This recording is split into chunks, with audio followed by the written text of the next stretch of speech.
Hello friends, welcome to study group Pathshala. मैं हूं विलास और आज की क्लास में हम लोग डिस्कस करेंगे एक इम्पॉर्टेंट निबंध को। और ये निबंध होगा जलवायु परिवर्तन पर। ठीक है, ये काफ़ी ज़्यादा इंपॉर्टेंट टॉपिक हो सकता है आप सभी के लिए, स्पेशली एसएससी जीएसटी और एसएसटी टीयर 2 के लिए। आप इस टॉपिक को जरूर तैयार करिए, साथ ही साथ इसकी कंप्लीट प्लेलिस्ट को जरूर वॉच कर लीजिएगा। जितनी भी इंपॉर्टेंट टॉपिक्स हैं वो सब आपको इसकी प्लेलिस्ट में मिल जाएंगे, राइट फ्रेंड्स। और इसके साथ ही साथ आप इन बुक्स को ले सकते हो जो आपको हिंदी इंग्लिश दोनों में ही मिल जाएंगी। और आपको दोनों ही बुक्स को ले लेना है। आपको विद इन वर्ड लिमिट यहाँ पर सारे के सारे टॉपिक्स मिलेंगे। अराउंड 500 वर्ड्स में सारे टॉपिक्स को कवर किया गया है। लेटेस्ट पैटर्न पर होंगे सारे के सारे टॉपिक, और जितने लेटेस्ट ऐसे इसके टॉपिक्स हैं वो सभी इनमें इंक्लूड किए गए हैं। साथ ही साथ जो ट्रेडिशनल टॉपिक्स हैं वो भी आपको इसमें मिल जाएंगे, राइट। और लोएस्ट कॉस्ट में बुक आपको मिल जाएगी, एडिशनल 30% डिस्काउंट भी मिल जाएगा। तो डिस्क्रिप्शन में दोस्तों लिंक दिया गया है, वहाँ से जाके आप डिस्काउंट रेट्स पे इन बुक्स को ले सकते हो, राइट। और अपनी तैयारी को और अच्छे से कर सकते हो, राइट दोस्तों। तो चलिए शुरुआत करते हैं आज की क्लास। दोस्तों इंट्रोडक्शन से स्टार्ट करेंगे हम लोग। कैसे इस टॉपिक को आपको एक्सप्लेन करना है देख लेते हैं। तो जलवायु परिवर्तन पृथ्वी पर जलवायु की परिस्थितियों में होने वाला बदलाव है। इसके लिए कई कारक सदियों से इस परिवर्तन को लाने में अपना योगदान दे रहे हैं। हालांकि अभी हाल ही के वर्षों में वातावरण में हुआ प्रदूषण मानव गतिविधियों का परिणाम है। ठीक है, शुरुआत आप इस तरह से कर सकते हो कि जलवायु परिवर्तन क्या है। पृथ्वी की जलवायु की परिस्थितियों में होने वाला बदलाव या फिर चेंज, इसको हम लोग जलवायु परिवर्तन बोलते हैं। और इसके लिए कई सारे कारक होते हैं, यानी कई सारे फैक्टर्स होते हैं जो इसमें अपना योगदान देते हैं। और जो अभी कुछ वर्षों में ही, हाल के वर्षों में ही जो जलवायु परिवर्तन हुआ है वो किसकी वजह से हुआ है? प्रदूषण जो है वो मानव गतिविधियों यानी ह्यूमन एक्टिविटीज़ की वजह से हुआ है, राइट। तो यहाँ पर आप इस तरह से शुरुआत कर सकते हैं। जलवायु परिस्थितियों में परिवर्तन की वजह से जल प्रणाली पर नकारात्मक प्रभाव पड़ रहा है। आप यहाँ पर दोस्तों बता सकते हो जलवायु परिस्थितियों में परिवर्तन होने की वजह से जो जल प्रणाली है यानी जो वाटर सिस्टम है उस पर भी नकारात्मक प्रभाव देखने को मिल रहा है, उस पर भी नकारात्मक प्रभाव पड़ रहा है, राइट। इसके परिणाम स्वरूप ग्लेशियर पिघलते जा रहे हैं एवं वर्षा अनियमित रूप से हो रही है। ठीक है, आप ये कह सकते हो जलवायु पे कैसे प्रभाव पड़ रहा है, क्योंकि जो ग्लेशियर हैं वो पिघल रहे हैं, वर्षा अनियमित रूप से हो रही है और साथ ही वर्षा का स्वरूप भी बिगड़ता जा रहा है। यानी वर्षा का जो पैटर्न है, वाटर जो बेसिकली रेन पैटर्न है वो बिगड़ता जा रहा है, वो चेंज होता जा रहा है, राइट। तो ये सभी काफ़ी अहम मुद्दा है एक तरह से देखा जाए तो। और इसके रिगार्डिंग यहाँ पर आप इस तरह से शुरुआत कर सकते हो कि इन सब का कारण क्या है। जलवायु परिवर्तन जो है वो किसकी वजह से हो रहा है? ज़्यादातर मानव गतिविधियों की वजह से ही हो रहा है, राइट। तो इंट्रोडक्शन दोस्तों आप इस तरह से लिख सकते हैं इसमें। आगे मूव करते हैं बॉडी सेक्शन में। दोस्तों ये सारी परिस्थितियां पर्यावरण में असंतुलन को बढ़ा रही हैं। ठीक है, यानी ये सभी जो परिस्थितियां, सारी जो सिचुएशन है इसकी वजह से क्या हो रहा है?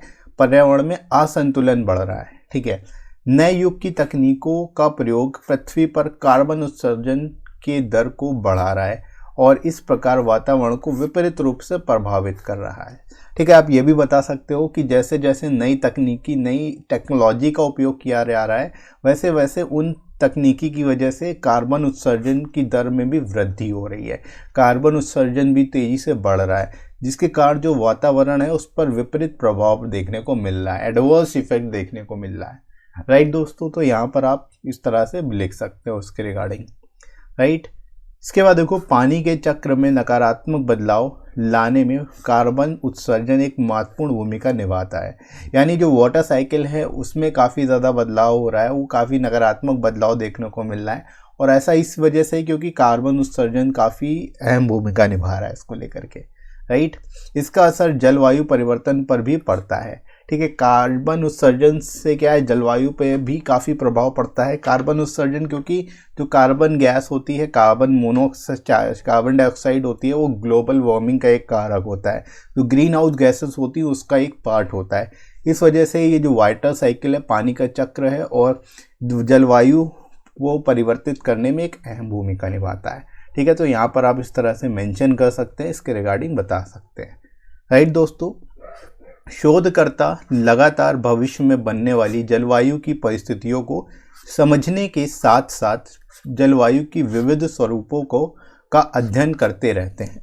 ठीक है। अब यहाँ पर आप ये बता सकते हो जो शोधकर्ता जो रिसर्चर्स हैं वो इस पर शोध करते रहते हैं कि भविष्य में जलवायु की कैसी परिस्थितियाँ बन सकती हैं, ठीक है। और इसके साथ ही साथ जलवायु के जो विभिन्न स्वरूप हैं उनका भी अध्ययन करते रहते हैं ताकि उससे रिलेटेड कोई सोल्यूशन भी निकाला जा सके, राइट। तो इस तरह से यहाँ पर जो है इसके रिगार्डिंग आप यहाँ पर लिख सकते हो, सिचुएशन के रिगार्डिंग यहाँ पर आप बता सकते हो कि शोधकर्ता कैसे इस पर काम कर रहे हैं, राइट।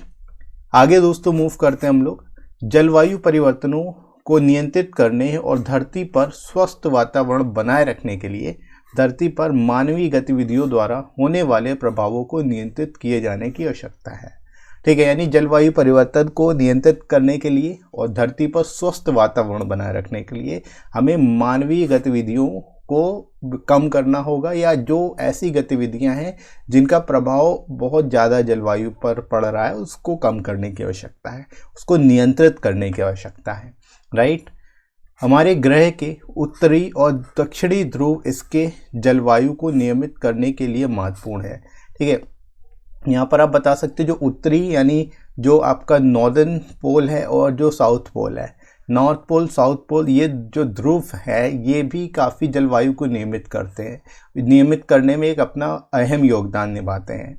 और बदलते जलवायु परिवर्तनों का बुरा प्रभाव इन पर भी हो रहा है, यानी जो नॉर्थ पोल और साउथ पोल है इस पर भी जलवायु का परिवर्तन देखा जा रहा है, क्योंकि जो ग्लेशियर्स पिघल रहे हैं वो बेसिकली इसका एक अहम एग्जांपल दे सकते हो आप।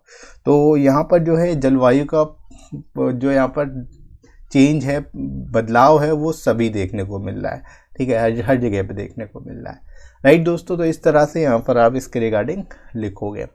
इसके बाद देखो, यदि ये परिवर्तन इसी तरह से जारी रहे तो यह अनुमान लगाया जा रहा है कि आने वाले समय में ध्रुवीय क्षेत्रों में जीवन पूरी तरह से विलुप्त हो सकता है, ठीक है। यानी जो ध्रुवीय क्षेत्र है, चाहे नॉर्थ के उत्तरी ध्रुव की बात करें या फिर जो दक्षिणी ध्रुव है, दोनों ही जगह पर पूरी तरह से जीवन विलुप्त हो जाएगा अगर इसी तरह से सिचुएशन चलती रही, इसी तरह से परिवर्तन अगर होता रहा तो, ठीक है। तो ये भी एक अहम आप बता सकते हो, काफ़ी ज़्यादा महत्वपूर्ण मुद्दा है, राइट।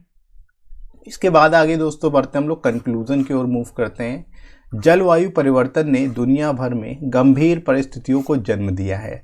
बदलते मौसम की स्थिति के कारण वर्षा के स्वरूप में पूरे विश्व में परिवर्तन हो रहा है और इस वजह से धरती के विभिन्न भागों में बाढ़ या सूखे की परिस्थितियाँ निर्मित हो रही हैं, ठीक है। यहाँ पर दोस्तों बता सकते हो जलवायु परिवर्तन की वजह से कई सारी गंभीर परिस्थितियाँ सामने आ रही हैं।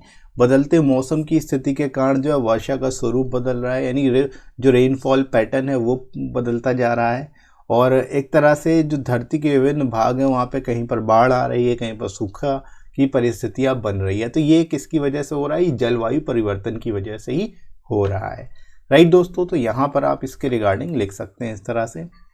तापमान में वृद्धि का कारण हिमनदों का पिघलना और एक महत्वपूर्ण मुद्दा है, ठीक है। तापमान में वृद्धि हो रही जिसके कारण जो हिम नदियाँ हैं वो पिघलती जा रही है, यानी जो ग्लेशियर्स हैं वो पिघलते जा रहे हैं, राइट।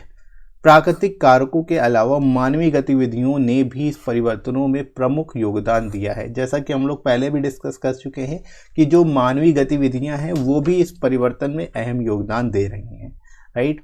मनुष्य प्राकृतिक कारणों को तो नियंत्रित नहीं कर सकता, लेकिन वह कम से कम या तो सुनिश्चित कर सकता है कि वह वातावरण पर नकारात्मक प्रभाव डालने वाली अपनी गतिविधियों को नियंत्रण में रखे ताकि धरती पर सामंजस्य बनाया जा सके, ठीक है दोस्तों। तो यहाँ पर आप इस तरह से कंक्लूड करते हुए लिख सकते हो कि जो मानवीय गतिविधियां हैं हम उसको ख़त्म तो नहीं कर सकते, लेकिन उन पर नियंत्रण जरूर बनाया जा सकता है, ठीक है। यह सुनिश्चित करना होगा हमें कि हमारी गतिविधियों के कारण जो नकारात्मक प्रभाव पड़ रहा है हम जलवायु पर वो ना पड़े, ठीक है। और जो भी गतिविधियां उनमें नियंत्रण रखा जाए ताकि जो सामंजस्य बनाया जा सके, धरती पर अर्थ पर सामंजस्य बना रह सके, राइट दोस्तों। तो इस तरह से इस टॉपिक को आप बेस्ट पॉसिबल वे में लिख सकते हो और आई होप आप सभी को समझ में आ रहा होगा इसको आपको कैसे लिखना है, ठीक है। तो इसी तरह से आप इसको अच्छे से लिखिए और अच्छे से तैयार करिए, राइट दोस्तों। इसके साथ ही साथ आप लोग टेलीग्राम चैनल को ज्वाइन कर सकते हो, यहाँ पर आपको सारी इंपॉर्टेंट पीडीएफ्स और क्लासेस की नोटिफिकेशन में मिल जाएगी, ठीक है। और इसकी पीडीएफ का लिंक आपको डिस्क्रिप्शन में प्रोवाइड कर दूंगा, वहाँ से जाके आप पीडीएफ भी डाउनलोड कर सकते हो और आपको ये वीडियो कैसा लगा ये ज़रूर कमेंट करके बताइएगा। वीडियो हेल्पफुल लगा हो तो लाइक करिएगा, इस वीडियो को शेयर करिएगा अपने सभी दोस्तों में और सब्सक्राइब कर लीजिए इस चैनल को अगर आप में से कोई नया है तो। राइट फ्रेंड्स, तो अभी के लिए इतना ही, नेक्स्ट मिलते हैं अगली क्लास में। Thanks for watching.